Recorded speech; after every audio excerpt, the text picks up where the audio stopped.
the Jews remain in Egypt. They do not go on into Palestine. There is no Jesus. No Jews in Palestine. The Christian religion does not develop, and the Romans do not adopt it because it isn't there. As we do know, the Romans under Constantine in the 4th century made Christianity the official religion, setting in motion what the historian Edward Gibbon believes is the destruction of the empire. I think so too, but I'm not a Christian. Had that imaginary event not happened, we would have had our present history. But in my Chronic Rome, I make the point not only of a diversion of the timeline, but my belief that ultimately there'll be a conversion also. There's a French Revolution in Roma Eterna. There's a Napoleon in Roma Eterna. The first consul, as they revive the old Roman consulate, as Napoleon briefly did before he had the better idea of reviving the emperorship. There's a Renaissance in... so I do believe in what they call in mathematics the conversion to the mean. Time will heal itself in a certain sense, and history will work its way back to its course. Though we still have Rome, it's now,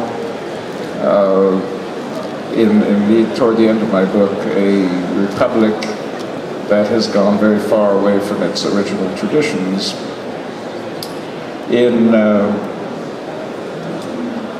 my Gate of Worlds, which I see has just been reissued in a very handsome book, the publisher I don't know anything about, Nemos. The Gate of Worlds, where the Ottoman Empire does conquer Europe. Shakespeare exists, he writes in Turkish. I suppose there is a Turkish translation of Shakespeare that I could have sought out for my research and quoted from, but I didn't think of that then, and it's now 50 years too late. But returning to the notion of convergence to the mean, there's an anti-uchronic story by Alfred Bester, and I almost hesitate to mention the name of it in the country of Charlie Hebdo, but it's the men who murdered Muhammad.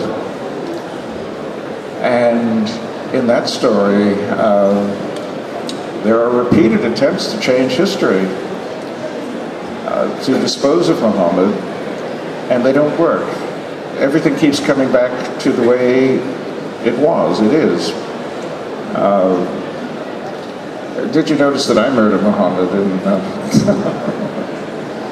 The most interesting uchronic experience I've ever had was when I was in Japan about 10 years ago at the science fiction convention, and there was a discussion of Philip K. Dick's The Man in the High Castle, which is, I think, one of the best of the, suppose the Axis had won World War II. And in The Man in the High Castle, it takes place in the California that I don't live in, which is run by the Japanese as a province of the Nipponese Empire. The Japanese science fiction people were deeply disturbed by this book. They said to us, it's a very cruel fantasy because we lost that war. And it hurts to read this fantasy of what might have been, to put things into a very deep perspective for me. Un des grands spécialistes Robert Silverberg définissait l'Uchronie comme un jeu de l'esprit. Il dit que c'est un des meilleurs moyens, l'un des meilleurs outils que donne la science-fiction. Et Jean-Pierre Pécaud a vraiment le caractère malicieux d'utiliser à plaisir cet outil dans une longue série uchronique qui s'appelle Longue Jour J, et que j'aimerais que tu nous présentes un peu. Et que tu nous dis surtout qu'est-ce qui t'a fasciné toi, qu'est-ce qui t'a intéressé, et qu'est-ce que t'apporte cet outil dans ton travail de créateur, de scénariste de bande dessinée, disons. Puisque tu ne fais pas que ça, tu fais des séries non uchroniques aussi. Non, l'Uchronie, c'est une partie des scénarios que j'écris. Jour J, c'est donc des scénarios uchroniques que je co-écris d'ailleurs avec Fred Duval. Hein. Moi, l'Uchronie, je m'y intéresse depuis longtemps, et étant historien de formation, je dirais comme un géographe avait dit il y a quelques années dans un de ses bouquins, Yves Lacoste, la géographie ça servait à faire la guerre, je dirais que l'Uchronie ça sert à faire de la politique. Et si on prend les premières uchronies, par exemple celle que tu as citée sur Geoffroy, de la continuation d'un empire napoléonien et du non-défaite de Napoléon, c'est écrit juste après la défaite, et c'est bien évidemment les milieux pro-empereurs qui développent ce genre de choses. On peut faire la même analyse avec toutes les uchronies, celle de Cadic aussi. C'est-à-dire qu'en fait, c'est l'idée de se dire, voilà, réfléchissons, jouons un peu au petit chimiste, on met sur une paillasse différents éléments de l'histoire, et puis on rajoute un peu de ceci, un peu de cela, voyons ce que ça fait. Et on arrive à d'autres développements, d'autres conséquences qui permettent effectivement d'expliquer une situation qui, pour les historiens, n'existe pas. Moi, je connais beaucoup de collègues historiens qui détestent l'Uchronie parce que pour eux, ça n'a pas de sens. Ce qui est arrivé, et ça devait arriver parce que c'est arrivé. Et donc ça n'a strictement aucun intérêt de faire de l'Uchronie. Au contraire, moi je pense que justement ça sert à expliquer des situations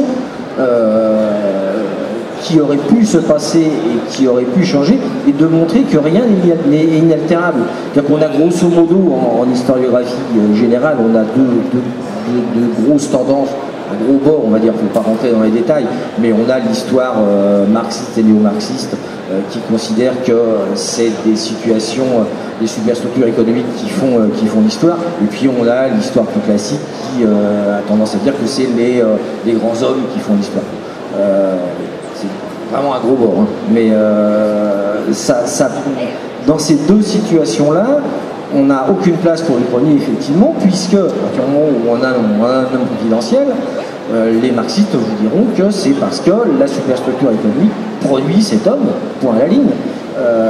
Or, on s'aperçoit que toute situation peut évoluer différemment à partir soit d'une situation économique qui va changer, soit d'un homme providentiel qui ne va pas être. L'exemple typique, c'est Churchill dans les années 40 qui meurt d'un infarctus en 39 ou peu importe. Que se passe-t-il? Grande chance effectivement pour que la Seconde Guerre mondiale, même si les conséquences à long terme de la Seconde Guerre mondiale seront identiques, puisque l'Allemagne nazie ne peut pas gagner, puisque ce type de régime contre le monde entier finira forcément par s'effondrer, mais par contre il y a de grandes chances pour que le cours de l'histoire ne se termine pas en 1945. Donc on a tout ce jeu. Alors, il y a effectivement le côté ludique et le côté jeu de l'esprit intéressant, mais il y a aussi un fond plus sérieux pour aider à réfléchir en fait sur des conséquences différentes à partir d'une position donnée. Oui, alors c'est exactement ça qu'a Renouvier en tête quand il écrit son livre. Parce qu'il explique que dans un premier temps, ça pourrait faire figure d'histoire expérimentale. On choisit une chose, on modifie un facteur, on voit les conséquences. Et assez rapidement, il en arrive, il fait même des petits dessins avec des déviations, et il explique aux gens, mais voyez-vous, il y a un problème dans ce mode de raisonnement, qui est que, en fait, entre la pondération que vous faites sur l'événement que vous allez changer et les facteurs que vous pensez, il va y avoir une circularité. Donc, ou bien vous pensez que le cours de l'histoire, même s'il y a une déviation, va revenir dans son grand lit, ou bien vous pensez que ça va être parallèle, mais avec une déviation au départ, ou bien vous pensez que ça va bifurquer complètement. Donc, il dit, en fait, vous ne pouvez pas vraiment vous en servir comme une histoire expérimentale. Cela dit, ça conserve vraiment une grande utilité, c'est exactement celle dont tu as parlé. C'est-à-dire que si on est historien et qu'on présente les faits du passé qui ont eu lieu, qui sont donc certains, comme ayant été nécessaire. On enferme les gens dans une vision du temps déterministe, pour utiliser le mot philosophique mégarique, c'est-à-dire on les enferme dans le fait que l'avenir aussi est écrit.